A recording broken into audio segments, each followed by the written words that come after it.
물가 상승은 우상향할 수밖에 없잖아요. 미국 주식 우량주는 우상향합니다. 부동산도 우상향했었었죠. 앞으로는 지켜봐야겠지만 지금처럼 주가가 약간씩 떨어지거나 횡보할 때는 주식을 매수하는 시기입니다. 물론 가장 저점에서 매수하면 좋겠지만 그건 어렵기 때문에 내려가는 무릎이나 올라가는 무릎에서 매수하셔도 성공이라고 봅니다. 요새 조금 어려운 미국 주식시장을 바라보면서 1999년에 나왔던 피터 린치의 증권 투자로 돈 버는 비결에 조금 발췌하여서 이번 주식시장에 대한 저의 생각을 대신하겠습니다. 대부분의 사람에게 장기 투자가죠? 하고 물으면 100이면 100 모두가 그렇다고 한다고 합니다. 오늘날 자신이 장기 투자자가 아니라고 주장한 사람들을 찾기란 하늘의 별 따기입니다. 그러나 진짜 시험은 주가가 하락할 때 주어집니다. 비록 탁월한 예측가라고 주장하는 월스트리트 타입의 예언가가 지천이지만 누구도 주식시장이 언제 불황을 맞이할지 예견할 수 없습니다. 그러나 주식시장이 불황에 닥치고 거의 모든 주식들이 가격이 하락할 때 많은 투자가들은 겁을 집어먹습니다. 그들은 그 상황을 묘사하기 위해 재난이니 재앙이니 하는 단어들을 많이 듣고 그들은 주가가 0으로까지 곤두박질 쳐서 그들의 투자가 전소되어질지 모른다는 불안감에 휩싸입니다. 그들은 손해를 보더라도 소유한 주식을 처분하여 남아있는 투자에게라도 건져야 한다고 생각하고 자신에게 무엇인가라도 회수하는 것이 모든 것을 잃는 것보다 좋은 일이라고 말합니다. 바로 이 순간 스스로가 장기 투자자라고 주장하였음에도 수많은 둔중들이 단기 투자자로 돌변을 합니다. 왜 주식을 샀는데 이유를 망각하고 당황하고 그래서 주식을 팔아버리는 그런 마켓 타이머로 돌변을 하죠. 주식시장에서 타이밍을 맞추려고 노력해 보십시오. 그러면 당신은 주가가 바닥일 때 주식을 처분했는데 그 주식이 다시 상승한다던가 주가가 상승할 때 매입했는데 곧 하락해버리는 경우를 종종 경험합니다. 사람들은 그들이 운이 없어서 그렇다고 생각하는데 사실은 그들이 불가능한 것을 시도하고 있기 때문에 그러한 것이며 그 누구라도 시장의 변동을 정확히 예측할 만큼 현명하지 않습니다. 사람들은 장세가 깨지거나 조정기를 거치는 동안 주식에 투자하는 것은 위험하다고 간주합니다. 그러나 그들이 주식을 처분하는 경우에만 위험합니다. 그들은 다른 종류의 위험을 망각합니다. 그 며칠간의 결정적인 날들이 당신의 모든 투자 계획을 만들게 하거나 산산조각 내는 것은 정말 놀라운 일인데요. 여기 예를 봅시다. 1980년대 주식시장이 연이어 번창했던 5년 동안 주가는 연간 26.3% 증가했습니다. 자신의 계획에 충실했던 노련한 투자가들은 그들의 돈을 2배 혹은 그 이상으로 불렸습니다. 그러나 이 수익 중 대부분은 주식시장이 개장했던 1276일 가운데 단 40일 동안에만 일어난 것입니다. 만약 당신이 그 다음 조정기를 피하려고 이러한 결정적인 40일 동안의 주식 투자를 하지 않았다면 26.3%에 달하는 연간 이익이 4.3%로 줄어들었을 것입니다. 저의 생각과 일치하는 부분이었기 때문에 이 책을 읽었는데요. 우리 미국 주식 하시는 분들은 이런 관련 서적들을 유명한 이름 들어간 것들 그런 책들 많이 있잖아요. 그런 거 좀 읽어보시길 바랍니다. 특히나 불안하실 때 패닉하지 마시고 어차피 우상향할 거니까 버티시기 바랍니다. 만약에 앞으로 제가 버티지 못하는 상황이 온다면 전 지금까지 계속 4년 동안 버티지 못한 적이 없어요. 존버해서 이뤄냈습니다. 만약에 제가 버티지 못하는 상황이 온다면 우리 주주님 분들, 우리 영상 시청하시는 분들에게 알려드릴 테니 우리 같이 행동하면 됩니다. 제가 그래서 주식을 모두 처분하는 일은 일어나지 않겠지만 어떻게 현금 보유량을 늘리는지 이것에 대해서도 조만간 영상을 올려드리겠습니다.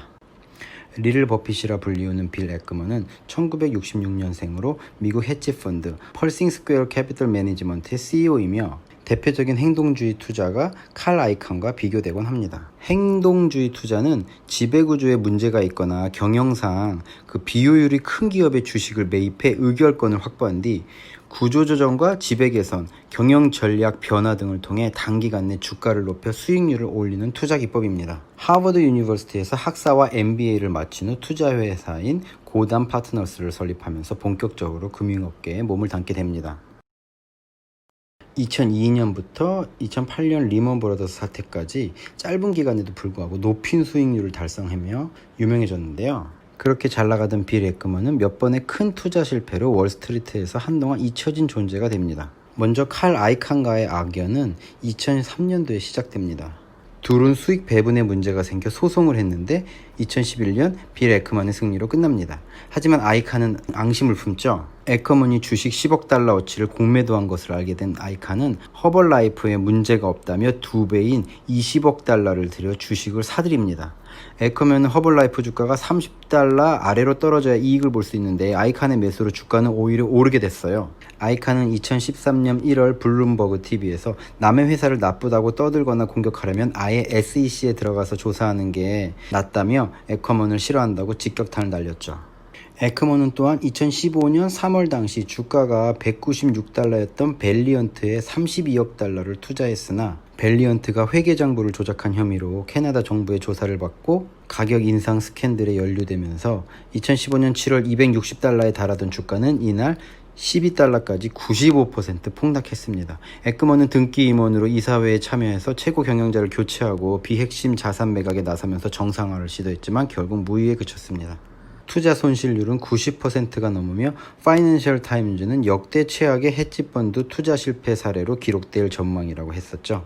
고객들은 떠나가고 직원들을 해고하며 빌 에크먼은 개인적으로도 이혼하며 어려운 시간을 보냅니다. 그러나 코로나 팬데믹 직전에 이 코로나 확산으로 인한 미국 경제에 심각한 타격을 예상하며 숏 포지션에 베팅했는데 그는 CNBC 라이브 방송에서 지옥이 오고 있으며 호텔의 주가가 영원이 될 것 같다는 등 공포 분위기를 조성하여 서킷이 2번이나 걸리게 하였고 3조의 이득을 걷게 됩니다. 그리고 바로 이후 저점에서 많은 기업의 주식을 구매하여 개인 투자자들의 막대한 손실을 유발하여서 세간의 비난을 받고 있는 상태인데요. 예전 영상, CNBC 영상 잠깐 보겠습니다. Take a look at Hilton stock. We're a major shareholder of Hilton.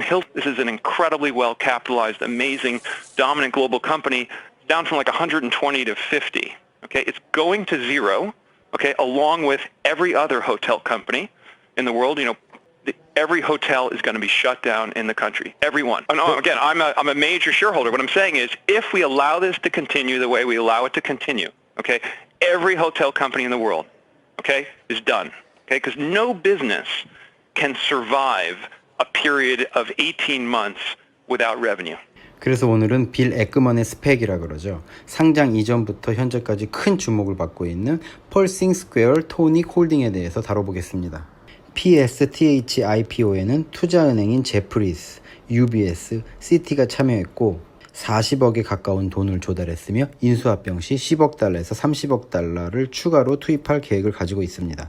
대다수의 스펙 공모가는 10불이지만 PSTH는 20불로 시작한 점도 인상 깊고요. 또한 빌 에크먼은 과거에도 스펙을 상장해 대박을 낸 경험이 있어 더욱 사람들의 이목을 끌고 있습니다. 스펙이란 스페셜 퍼포스 애퀴지션 컴퍼니의 약자로 기업 인수 목적 회사입니다. 다른 기업을 인수하기 위한 목적으로 세워진 기업이라는 것입니다. 유명한 기업이 스펙이라는 기업을 만든다고 발표하고 주식시장에 주식을 일정 가격에 상장시킵니다.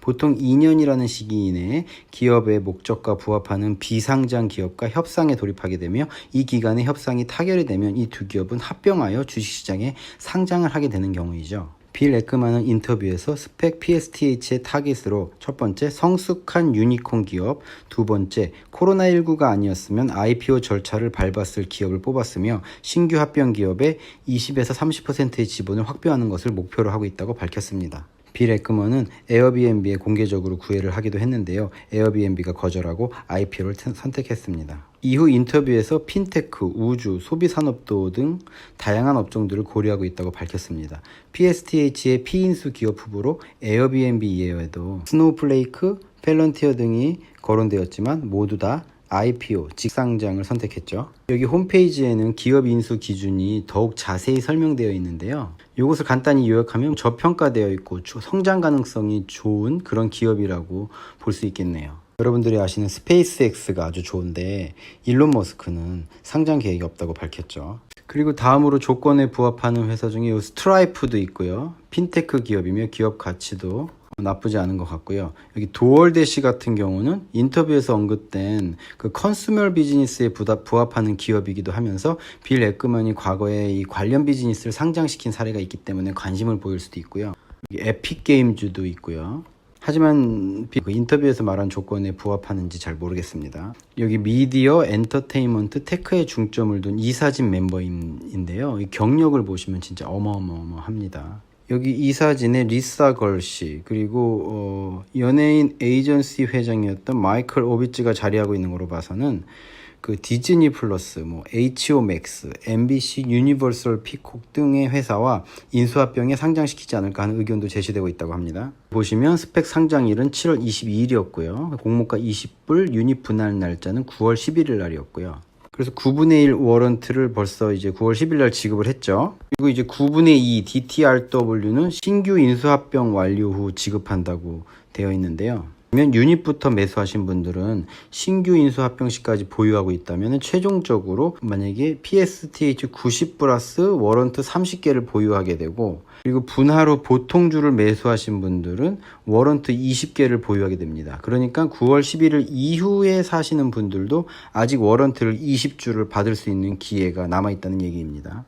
다음으로는 S1 자료를 간단히 살펴보겠습니다. 각 유닛은 $20며 클래스 A 보통주와 9분의 1 워런트가 포함되어 있다는 내용이 있고요. 스펙 상장 52일 이후 유닛에서 워런트가 분리된다는 내용과 유닛은 더 이상 매매를 할 수 없다는 내용이 여기 있고요. 그리고 여기 9분의 2 워런트인 Distributable Turn-in Redeemable Warrant인 DTRW는 클래스 A 보통주를 가지고 있는 주주들에게 인센티브로 제공되며, 클래스 A 보통주를 홀딩하고 있는 투자자는 적어도 보통주 9주당 2개의 워런트를 받을 수 있다는 내용이 여기 있고요. 그리고 다른 스펙처럼 설립자가 20% 보너스를 가져가는 일을 하지 않겠다. 또한 인수합병 이후 3년간 워런트를 락업하여 팔지도 교환하지도 행사하지도 않겠다는 내용이 여기 있습니다.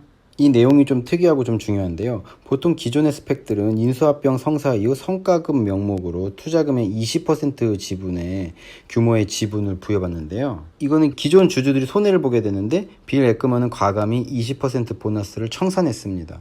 빌 에크먼은 이와 같이 설립자와 임원들만 득이 되는 제도들을 청산하고 워런트도 장기 보유자에게 인센티브를 주는 형식의 스펙을 세웠습니다. 이번 스펙을 통해서 장기적인 포지셔닝을 취하겠다는 의미로 해석할 수 있을 것 같습니다. 그럼 왜 최근에는 이 스펙 합병을 통해서 우회 상장하는 것에 관심이 높아진 걸까요? 지금 유동성이 과잉이잖아요. 그래서 자본 공급자인 기관 투자자, 시장 투자자 입장에서 보면 최근 IPO 건수가 줄어들면서 공모주 투자를 위해 배정하였던 자금을 소진하지 못한 부분이 있다고 합니다. 이렇듯 전반적으로 시장의 유동성이 과잉 상태이기 때문에 돈이 갈 곳을 못 찾고 있는 게 첫 번째 이유고요. 두 번째로는 이제 우량하고 성장성 높은 IPO 건도 많이 없고, 또 요즘같이 팬데믹 시대에 리스크 있어 보이는 회사의 IPO에 공격적으로 베팅하기도 애매하고요. 그러다 보니 스펙이 더 관심을 받는 것 같습니다. 그리고 마지막으로 퀄리티 높은 스폰서들이 스펙에 참여하는 경우가 많아지면서 시장 투자자들의 이 스펙에 대한 매력도가 높아졌다고 하는데요. 최근 들어 이 빌 에크먼과 같은 하이 프로파일 투자 전문가나 유명 기업의 유능한 경영자들이 스펙의 스폰서로 참여하는 경우가 많이 생기고 있다고 합니다. 그러다 보니 시장 투자자들이 더 믿고 맡길 수 있는 스펙들이 많이 생긴 것이죠. 결론적으로 현재와 같은 상황이 계속 유지된다면 당분간 스펙 붐은 유지될 것이라고 보이는데요. 하지만 스펙이 점점 많아지면서 좋은 합병 대상을 찾기 위한 경쟁이 심화될 것이고, 그 안정적인 수익 모델을 갖추었고 여전히 더 성장하고 있으며 유능한 이런 경영진이 이미 구축되어 있다면 굳이 스펙을 고려할 필요 없이 IPO로 가게 될 것이기 때문에 스펙에 투자해야 할 우리들은 조심해야 할 필요가 있다고 생각합니다. 마지막으로 시킹알파 기사 간단히 보겠습니다. 제목은 거물한테 붙어서 부자 되자입니다. 나는 펄싱스퀘어 톤틴 홀딩스를 산다. 8월 22일 뉴스고요. 여기 합리적인 프리미엄으로 스펙에 투자할 수 있는 좋은 기회라고 나와 있는데요. 빌 아크만의 이름을 등에 업고 이 스펙이 계약 성사 발표가 되면 상당한 주가 상승을 기대할 수 있다고 하는데요. 아크만이 거래에 실패할 가능성 거의 없다고 하네요. 거래가 성사될 경우 가격 상승 외에도 아크만이 스펙 및 투자자로서의 명성대로 우수한 회사를 인수할 가능성이 높다고 돼 있네요. 이를 통해 주식 투자자들은 장기적인 성장률을 기대할 수 있고요. 매수하는 데는 세 가지 이유가 있다 그러는데요. 첫 번째로 이 투자는 현금 자산을 보유하고 있는 것이나 다름없다고 하는데요. 거래가 성사가 불발될 경우 투자 금액을 다시 받게 됩니다. 이 투자의 위험을 크게 줄여주는 부분이죠. 두 번째, 에크먼이 계약을 성사할 확률이 100%라고 합니다. 아크만은 벌써 많은 미디어에 출연했고 그 명성이 들어가 있기 때문에 거래가 성사되지 않으면 돈을 잃기 때문에 꼭 거래를 성사시킬 거라고 하고요. 그리고 마지막으로 거래가 성사되면 바로 이득이 생기기 때문에 그렇고요. 그리고 아까 말씀드린 대로 좋은 기업에 현금을 투자할 경우는 몇 년 동안 투자가들이 이익을 볼 수 있죠. 그리고 성세가 거래될 요소로는 아크마는 실력이 뛰어난 팀이 있고 그 많은 현금 자금을 통해서 회사를 찾을 수 있는 가능성이 높다고 하네요. 그리고 장기 보유를 장려하는 스펙이 장점이라고 합니다. 결론을 내리겠습니다. 가장 최근에 IPO 상장했던 스노우플레이크가 상장 전에 굉장히 핫했잖아요. 상장 직후 막 100% 이상 올라서 우리가 매수하기가 굉장히 어려운 상황이었고요. 그거는 IPO였고 이거는 이제 스펙 상장이잖아요. 스펙 상장 중에서는 지금 나와 있는 것 중에 가장 핫한 스펙 상장이라고 생각을 합니다. 그래서 저도 9월 11일 이전에 유닛주를 매수하지 못했지만 지금 보통주를 살 수 있기 때문에 지금 매수를 심각하게 고려 중입니다. 참, 그리고 한국의 필라 코리아 아시죠? 여기서 몇 년 전에 골프업체 타이틀 리스트를 인수했었잖아요. 그것이 빌 에크먼의 작품이라고 합니다. 주식 약 10%가락을 취득한 후 주요 주주로서 경영진을 설득하여 매각에 성공시켰다고 하네요. 자, 오늘은 리를 버핏인 행동주의 투자자 빌 에크먼의 스펙인 PSTH에 대해서 알아보았는데요. 기존 이미지는 아까 영상에서 보셨듯이 약간 도덕성에도 조금 일단 자신의 이익만 챙기는 것 같기도 하고 그런 좀 이미지였지만 이번 스펙은 이 주주들을 많이 배려한 그런 걸로 보아서 앞으로 어떤 식의 경영을 펼쳐나갈지 기대가 되는 펄싱 스퀘어 톤틴 홀딩인 것 같습니다. 시청하여 주셔서 감사합니다.